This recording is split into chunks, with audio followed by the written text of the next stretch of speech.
Assalamualaikum warahmatullahi wabarakatuh. Saya Nadula Kenadinila dari kelas 2 EH23.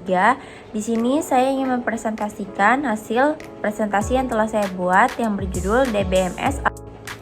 Pengertian DBMS atau Data Management System. Data Management System atau sistem manajemen basis data adalah perangkat lunak yang digunakan untuk mengelola dan mengukur data dalam suatu basis data.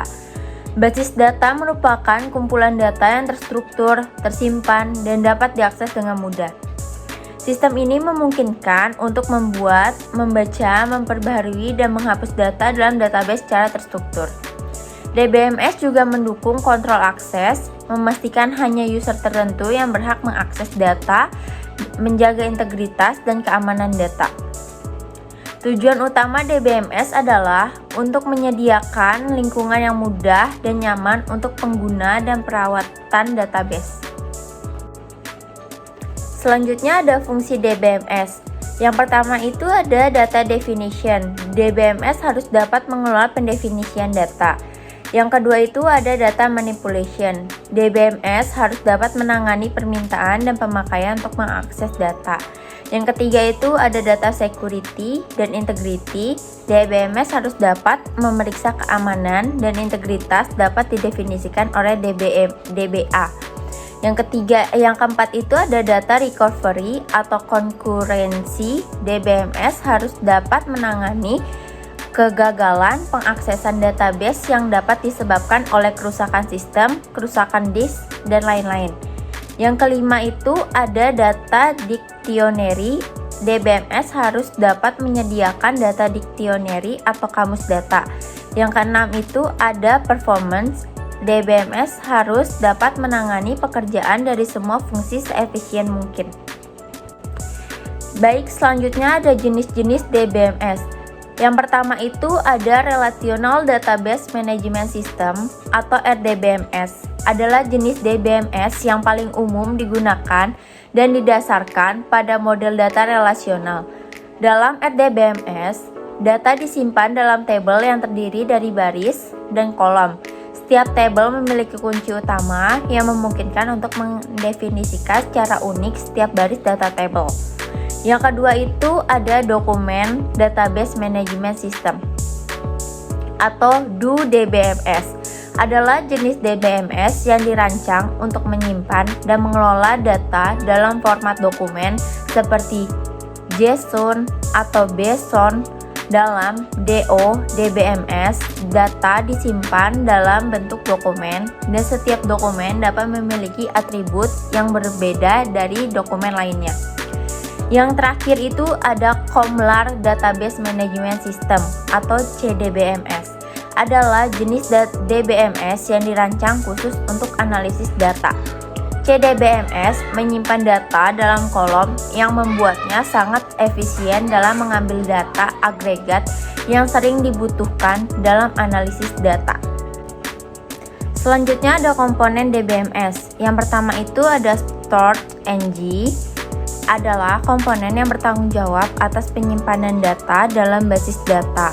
Ini mencakup manajemen penyimpanan fisik, struktur penyimpanan, serta cara data disimpan dan diakses.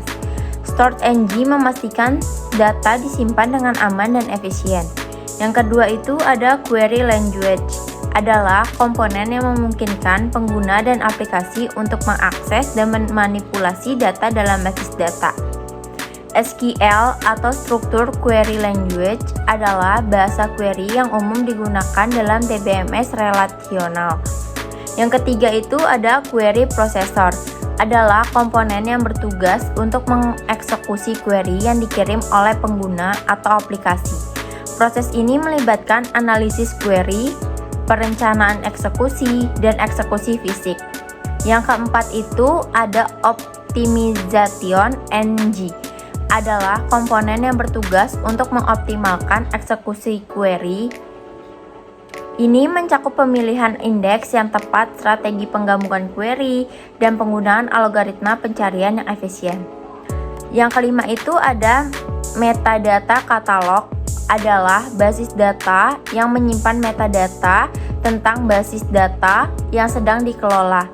Ini mencakup informasi tentang tabel kolom, indeks, izin akses, dan hubungan antar tabel.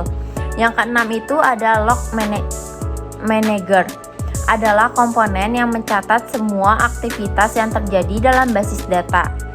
Ini termasuk perubahan data, operasi query, dan akses pengguna. Log manager penting untuk pemulihan bencana, pemantauan keamanan, dan audit. Yang ketujuh itu ada reporting dan monitoring tool. Adalah perangkat lunak yang digunakan untuk memantau kinerja basis data dan membuat laporan. Alat ini memungkinkan administrator untuk melacak beban kerja, menganalisis kinerja, dan mendeteksi masalah. Yang kedelapan itu ada data utilities. Utilities adalah alat-alat yang digunakan untuk mengimpor, mengekspor, dan memperbarui data dalam basis data. Ini mencakup alat-alat untuk memindahkan data dari satu DBMS ke DBMS lain, mengubah format data dan mengelola data dalam jumlah besar. Baik, selanjutnya itu ada istilah dalam DBMS. Yang pertama itu ada enterprise, yaitu suatu bentuk organisasi. Contohnya, rumah sakit, atau administrasi pasien, universitas, atau database nilai. Yang kedua itu ada entitas atau table, yaitu suatu objek yang dapat dibedakan dengan objek yang lain. Contoh database nilai, entitasnya, mahasiswa, mata pelajaran. Yang ketiga itu ada atribut atau file, yaitu setiap entitas mempunyai atribut atau suatu sebutan untuk mewakili. Contohnya, entitas mahasiswa, yaitu NIM, nama mahasiswa, alamat, dan lain-lain.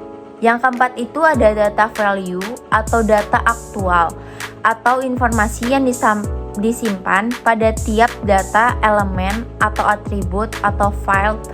Contoh, file nama mahasiswa, Alpha, Bravo, Charlie, dan lain-lain.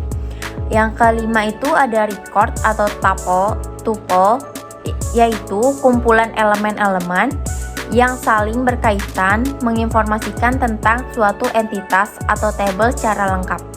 Yang keenam itu ada file, yaitu kumpulan record sejenis yang mempunyai panjang elemen sama, atribut yang sama, namun berbeda data value-nya. Yang terakhir itu ada kunci atau key element data. Yang terakhir itu ada kunci key atau elemen data, yaitu tanda pengenalan yang secara unik mendefinisikan entitas atau tabel dari suatu kumpulan entitas data. Selanjutnya ada kelebihan dan kekurangan DBMS. Kelebihan DBMS mengatasi masalah redundansi. DBMS mengintegrasikan semua file dalam satu database, mengurangi duplikasi data, dan menghemat memori.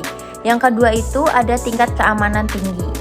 DBMS melindungi data berharga dari akses tidak sah, memastikan hanya user berwenang yang dapat mengakses database.